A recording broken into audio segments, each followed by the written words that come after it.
আপনারা তো আগের একটা ভিডিওতে দেখেইছিলেন রবীন্দ্র জয়ন্তীর দিন আমরা কেমনভাবে কাটিয়েছিলাম। তাহলে আজকে দেখে নিন নজরুল জয়ন্তীর দিন কেমনভাবে কাটিয়েছিলাম। গত 26শে মে নজরুল জয়ন্তীর দিন কর্মচারী ভবনে ছিল নটরাজ ডান্স সার্কেলের অনুষ্ঠান। স্টুডেন্টরাও সবাই এসে শেষ মুহূর্তের প্রস্তুতি নিয়ে নিচ্ছে।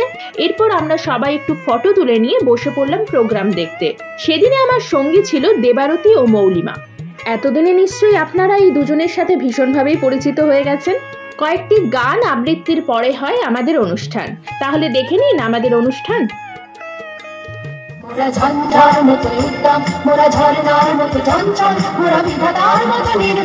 কি কেমন লাগলো আমাদের অনুষ্ঠান কমেন্ট করে জানাবেন কিন্তু। তাহলে ভিডিওটি এখানেই শেষ করলাম। আমাদের ভালোবাসা দেওয়ার জন্য আপনাদের কি কি করতে হবে জানেন নিশ্চয়ই। আপনারা তাহলে অপেক্ষা না করে ঝটপট করে ফেলুন তো দেখি। দেখা হবে আবার আরেকটি নতুন ভিডিওতে। Bye bye.